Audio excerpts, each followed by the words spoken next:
Hello, and welcome to our Wellbeing at Work podcast series. My name is Christy McGuire, and I am the Vice President of Business Solutions for the Americas region at Workplace Options.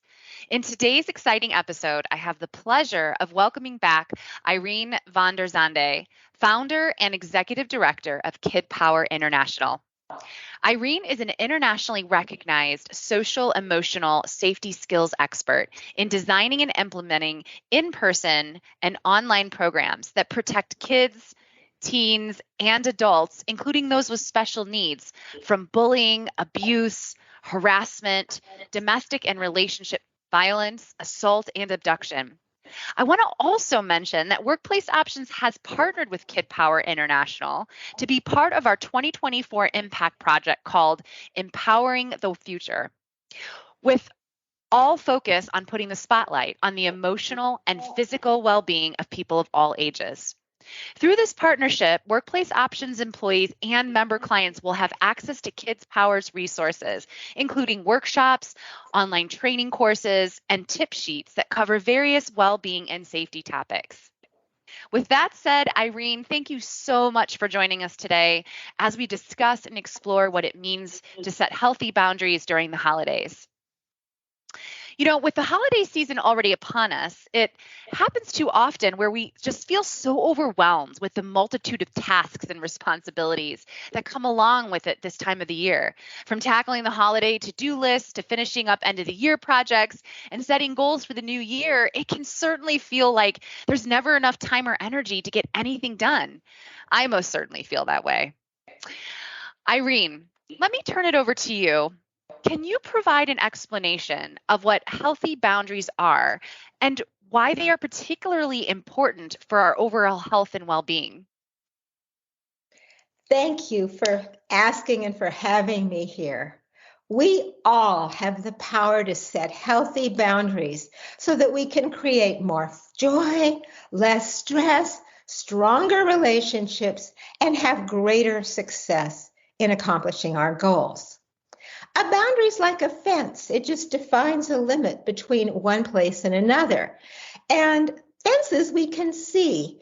Personal boundaries we usually cannot see, but we can feel them inside when they're crossed.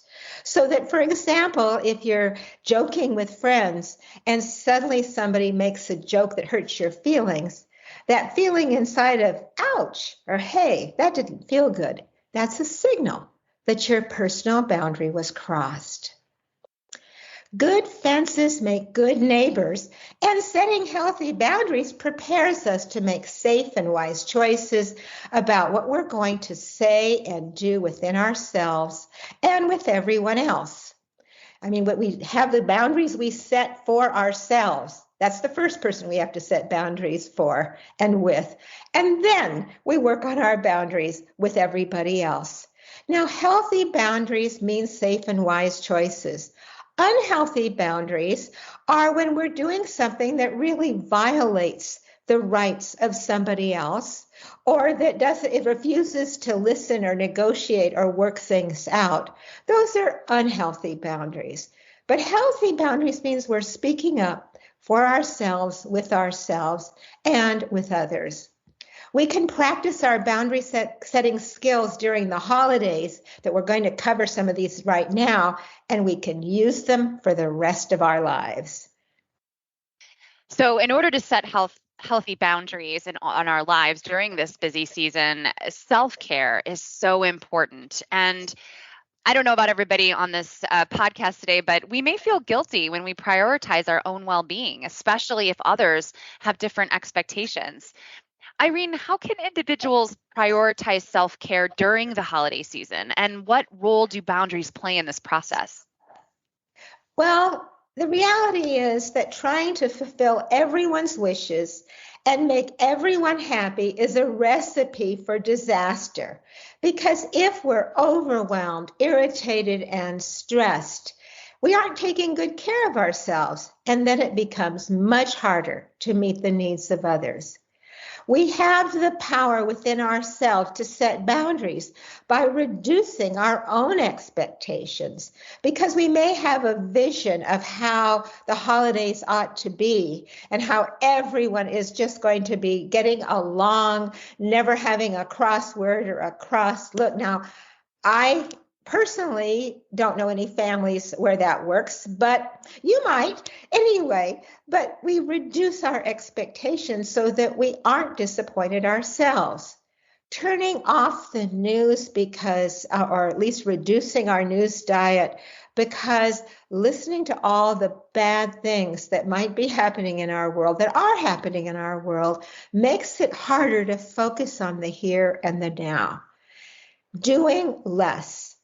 That is so hard, easy to say and hard to do. We'll talk about why it's hard to do and how we manage that, but just plan to do less. And because it's an emotional trigger, we can be very upset if we believe that we are disappointing others. And the fear of disappointing others can get in the way of our taking care of ourselves. Part of it is deciding that we're not going to do things the way we've always done them if it's just too much. And then, or if it just didn't work well, and then we're going to communicate our boundaries to each other. So, for example, if buying presents for everyone takes too much time and costs too much money, we can say, this year, we won't be giving presents for everyone. And then we can discuss options. And if somebody says, well, I'm going to give you presents anyway, and if you don't give me one, I'm not going to, I'm going to know you don't care about me. Then you might say, I understand.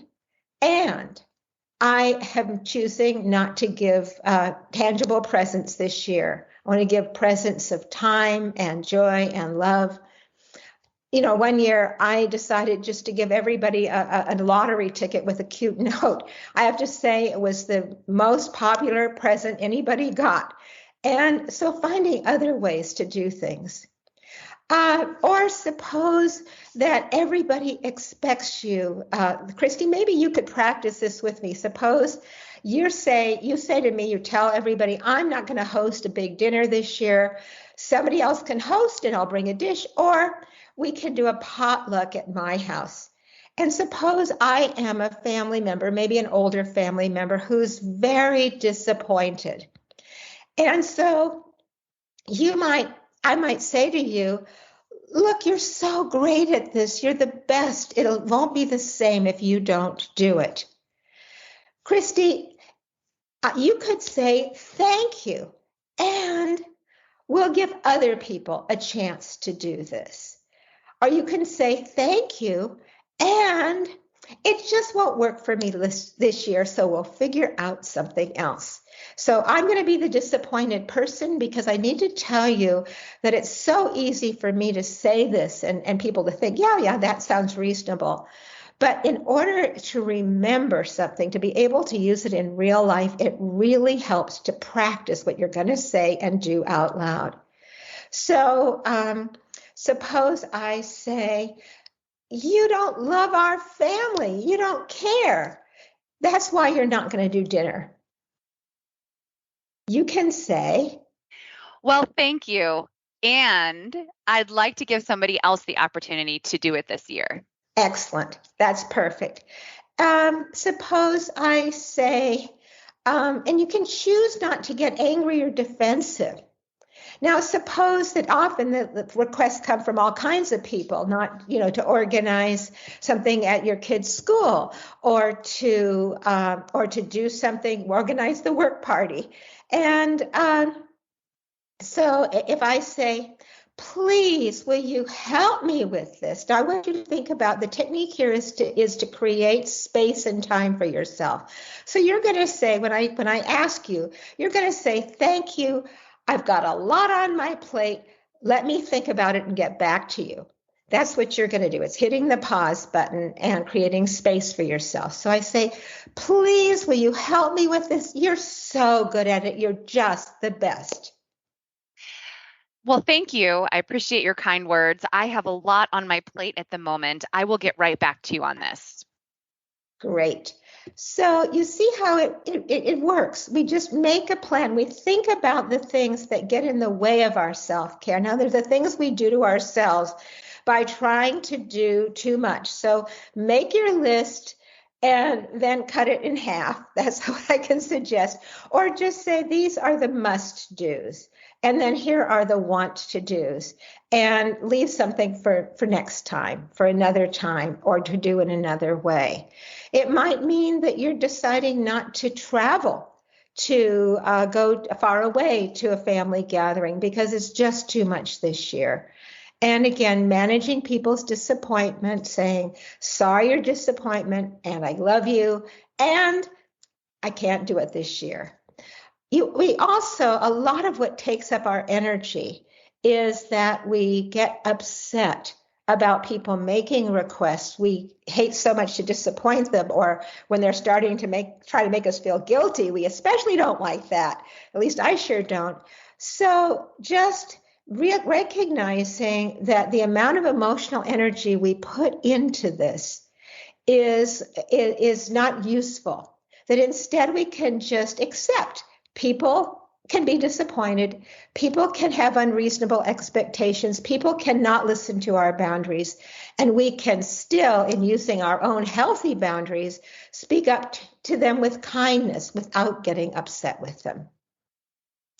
Wow, this is all very timely. I think, one of the things we do a lot of is say yes to everything when we don't want to. So these are amazing tools to help us pause and break down our response before we say yes when we really can't. And I think so often people want to argue back because they take offense if somebody makes a comment that we didn't expect them to make. So these are very helpful tools as we all go through this busy season to practice. And another point you made, we all have this vision. It's a wonderful season for spending time with family and friends, and we all think we're going to get together and it's going to be this way. But unfortunately, as we all know and have experienced, holiday gatherings can lead sometimes to upset feelings and can have stressful conflicts. Irene, what are 3 common problems that you would say, and as well as some tools and boundaries that we can be prepared to use to managing these situations when they don't go our way? What a great question. After a very stressful family gathering a long time ago, I started asking people what their experiences were. And I have to say, I got a bunch of interesting comments, but my favorite one was, I love my family to pieces, and I break out in hives every time we get together. And because it's normal. And if you read advice columns, then often people are harboring upset, negative feelings long after an event, and it sometimes even causes a break in the relationship. And that's not our goal. Our goal is to be on our common ground of caring about each other, deepening our connections, and having a good time together. So the 3 things that people get upset with each other about the most, in my experience, is rudeness, and that includes disrespectful remarks, mean jokes, often left over from childhood, and intrusive questions. The next one is bitter arguments about political or religious beliefs, because people believe that they can persuade each other, and of course, it doesn't work. We won't change people's hearts or minds by yelling at each other. And then perceived unfairness about, is somebody helping? Does people helping cook, clean up? Maybe people are having unrealistic expectations about how much money people are going to spend. Say if you go out to a restaurant together and somebody chooses to go to a very high-end restaurant instead of to the local pizza parlor. So what we need to do is, first of all, don't use what we call the wishing technique. The wishing technique is when we hope that what has happened before won't happen again. It might be that somebody always makes a really horrible remark about a group of people that you care about. Or it might be that somebody drinks too much and becomes really inappropriate and intrusive. So what you do is you make a plan. Now, one family had an uncle that was doing just that, just drinking too much. So they made a plan together and they practiced the plan about how they were going to interrupt arguments. They were going to put away the hard liquor and they were going to take away his keys before he had drunk too much so he wouldn't drive home.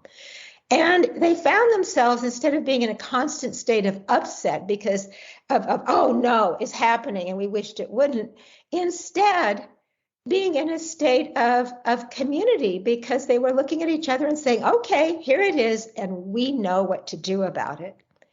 So, just as we can set boundaries about people not smoking indoors, we can set boundaries ahead about saying, this year we're just not going to talk about politics. But I will have to say that no matter what boundaries we set with others, it's not always going to work. So we need to be prepared to, again, without getting a lot of upset, without a lot of explanation, really doing, things in the moment. So we're going to practice a couple of these. One really powerful technique is to interrupt and change the subject. So, Christy, I'm going to pretend to be somebody who's giving you unwanted advice. I'm going to be saying blah, blah, blah, and just interrupt me. If you wait for me to finish, you're just going to feel victimized. So you're going to interrupt my flow by saying, excuse me, and then be asking me a question like, how was your vacation? So you're changing the subject. So, Christy, I really think you ought to blah, blah, blah. Excuse me. Didn't you say you were going to the Bahamas in a couple weeks? Oh, yeah. Thanks for asking. You see, that doesn't always work because I might come back to it later. And then you can set a boundary. So, and to try to avoid hooks. So, so suppose I ask about what you think about a political party. You might say, I'm not going to wade into those waters. Or I ask who you're going to vote for. Let's change the subject. So okay, are you ready? Yes. So who are you going to vote for? Do you know what? I'm sorry, but we're supposed to get some cooler weather tomorrow. Did you bring some warm clothes to wear? But what about who you're going to vote for? Aren't you going to tell me that?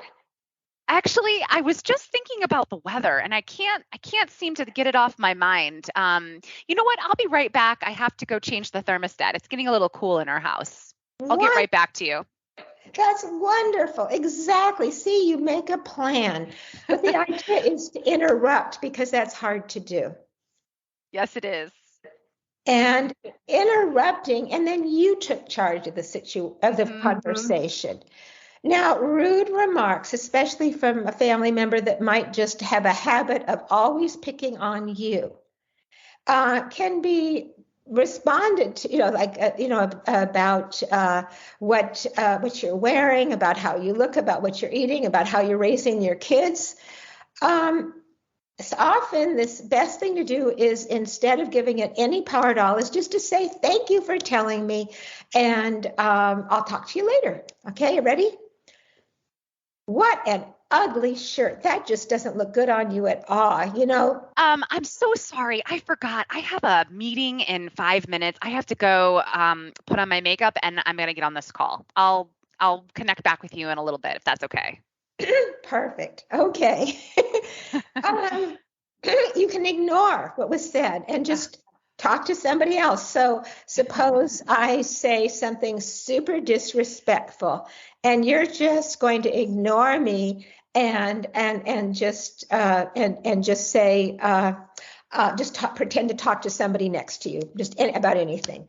So suppose I say, those people don't belong here. Hey, Sally, is that pumpkin pie over there? Can I have a piece of that? Oh, you can heat it up in the microwave for me and put some whipped cream on top. That'd be perfect. Thank you. Yes. You're a natural. Okay, you can come and teach Kidpower with us anytime. Okay.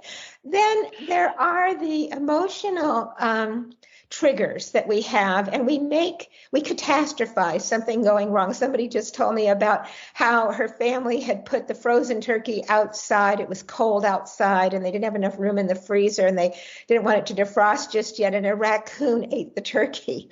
So they could have said, our dinner was spoiled because the raccoon ate the turkey.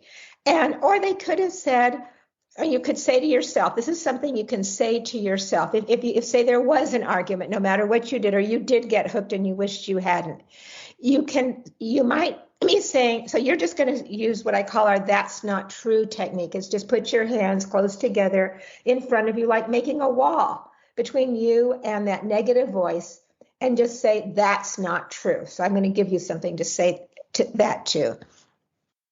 So everything was spoiled because we did it again. We got in a big argument. That's not true. And it's a way of, you can say it to other people, but that might escalate things. Sometimes it is the right thing to do, but saying it to yourself can feel really powerful. Does it? It does. It does. It puts the power back into your voice without overreacting, but managing it in a calm way. Yes, exactly. And finally, if you do want to work out problems, maybe you're anticipating a problem, have a family Zoom or do it by voice. Don't try to do it by email. Emails can get so misused and so misunderstood. I would agree with that. Yeah. Okay. I know therapists that say the biggest their practice now is because of communications by text and email. So, yes. And if you put an exclamation mark instead of a period, it means something completely different, apparently. So right. That's right. Wow, this has been, I wish everybody could go through this practice, because until you go through it, it really helps to learn these techniques and just role play them, because we are all going to experience these things, regardless if we want to or not. Another question that I have for you is, a lot of people are in the workforce, and it is end of the year. There's a lot of things that people need to do to turn in to their upper management, and organizations are closing out, their books for the year.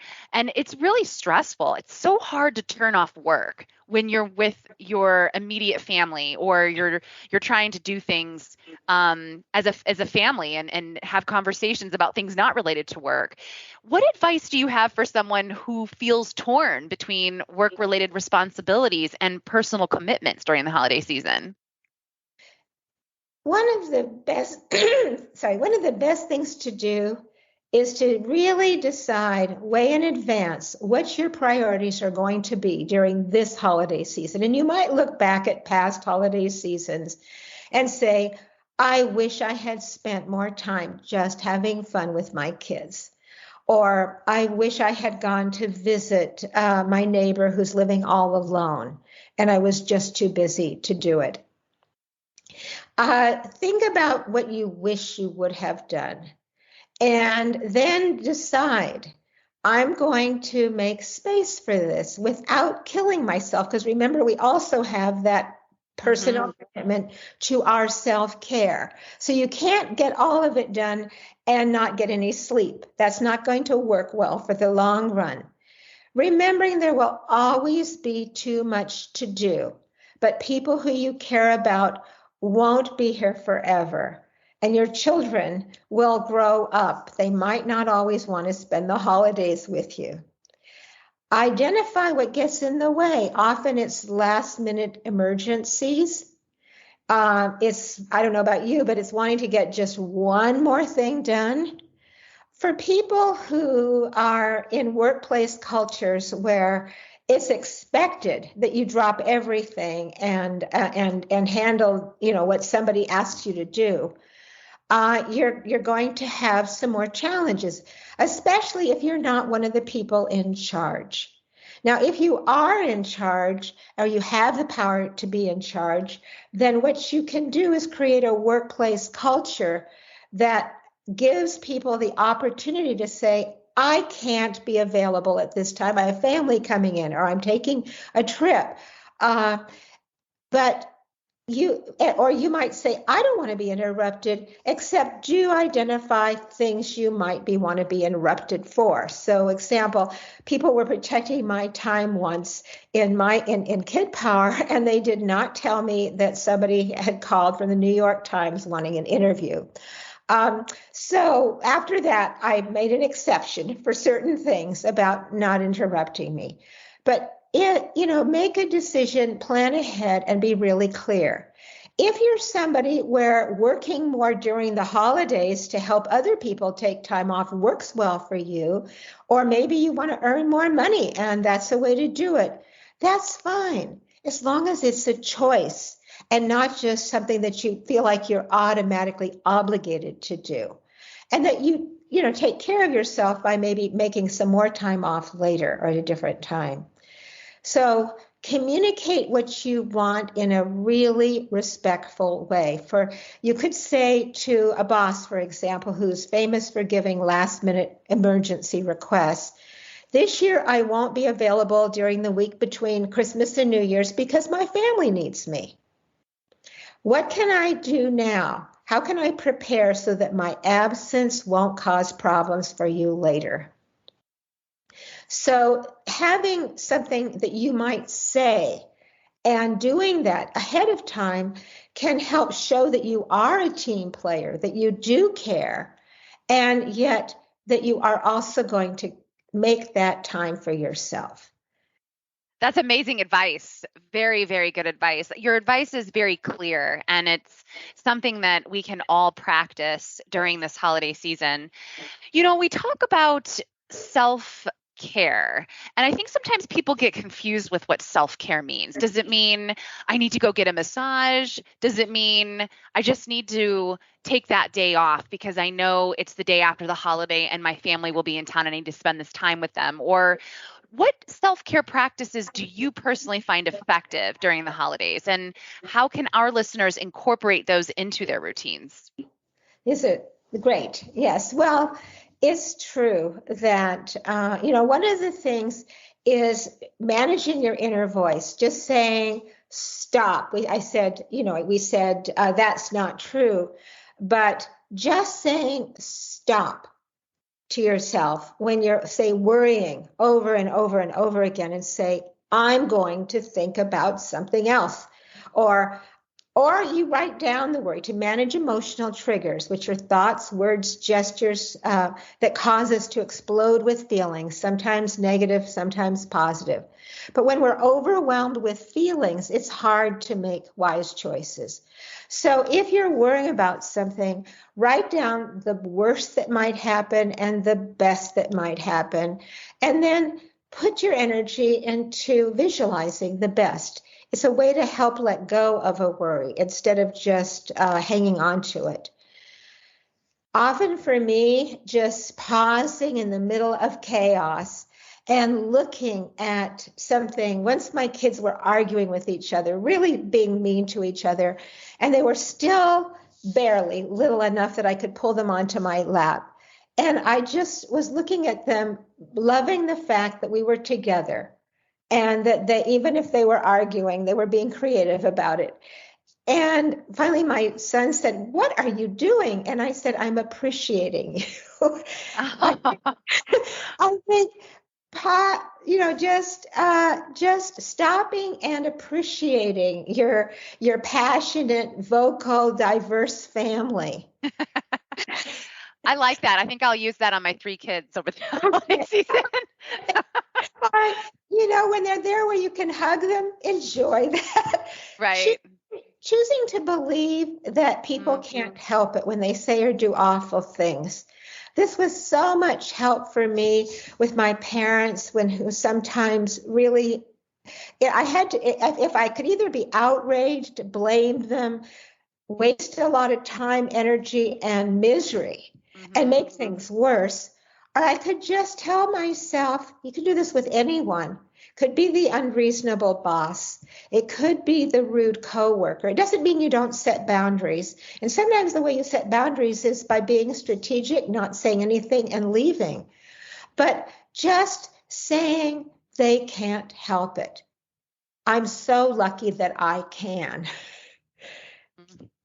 Can you just say that? Suppose I'm somebody that I just have to tell you one more piece of advice, and the minute you walk, or maybe something bad happened that I did in the past, and you walk into the family gathering room place, or the celebration, and there's this person who's really made you miserable, maybe teasing you in a mean way.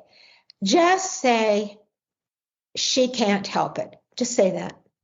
She can't help it. And I'm going to talk to other people. She can't help it, and I'm going to go talk to other people. Thank you. Yeah. So you can make a plan. You might say she can't help it. And or somebody that corners you and tells you endless stories. You can interrupt them by saying, I'll do the blah, blah thing again. And you're going to interrupt by saying, this is so interesting. All right. And then you're going to go. All right. And then I did blah, blah, blah, and it led to blah, blah, blah. And my medical problems are blah, blah, blah. You can interrupt me, Christy. Blah, blah, blah. Wow. You know what? This is so interesting. But I'm going to head over here where the food is at and grab something to eat. Thank you. Okay. So these are just some things that when you imagine or remember what's happened and figure out how you're going to deal with it, and then practice it out loud. You can do it in front of a mirror. You can do it like you and I are doing it, just with a friend. But doing it out loud makes a difference. You're much more likely to use that skill the next time it comes up.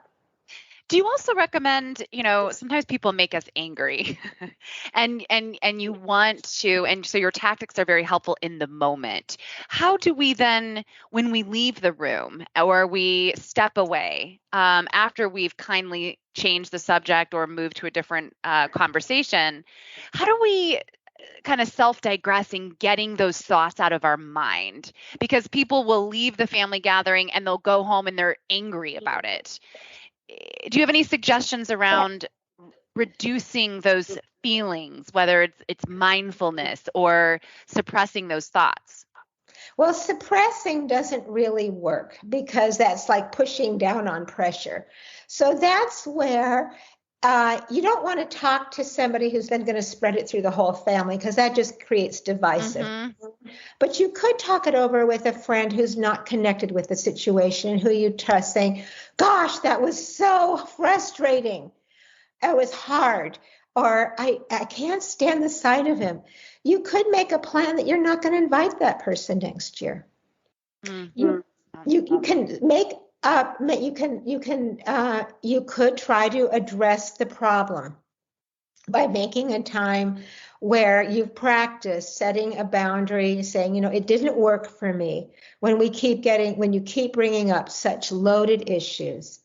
And next time we get together, I'm going to really ask you to avoid doing that, to just not try to change anybody's mind. It doesn't work. We're there to just enjoy each other as a family. It might work, it might not, but practicing and being prepared for negative reactions can help you to be prepared for that conversation. So realizing that you have choices, and after the time, getting support for your feelings from somebody you trust, not to spread it around. And sometimes just, once I was so angry with somebody because they had hurt somebody I loved, and yet they were also somebody I loved, and I had to keep taking care of them. And I had so much rage in me. I just thought, this is just making me miserable. It's not fixing anything. And I visualized sending all that energy up to the sun and imagining that it was going to help it burn for the next 10,000 years. And oddly enough, it helped. So making a story for yourself, that's where if they can't help it, I can forgive them. And here's how I'm going to protect myself in future interactions. I think I'm going to take this podcast and pass it around to all my family members this holiday season, because I think everybody needs to hear this. This has been amazing. One last question. I don't know if there's anything else to add here, but do you have any other tools or resources you can recommend for our listeners today, really looking to improve their boundary setting skills? You've already suggested so many amazing things, but wanted to make sure we ended with any other suggestions you may have. Well, first of all, if you go to our website, kidpower.org/relationships, we've got a bunch of articles. People often email us at safety@kidpower.org saying, how do I handle XYZ situation? Because a lot of it is very specific. The section of our website on relationships has a lot about boundaries. I just published a blog about when people we love do things we hate. How do we keep peace in families? I know we're going to be posting that with you. But so there, a lot of it is, so there's a bunch of tools you have, and then there's how do you apply them to specific situations. I would recommend that people use what we call a boundary setting personal practice, which is where you identify, and I've got a handout about this that I will make it easy for you. I mean, I'll send it to you so you can post it. But it is about writing out a plan and then rehearsing the plan. Wonderful. Well, we will definitely provide these resources for all of our listeners. So after they've tuned into this podcast, they can gain access to some of those articles and resources. And this has been fabulous. Thank you so much, Irene. We wish you and your family a wonderful holiday season, and we wish all of our listeners a wonderful holiday season. Thank you for tuning in today.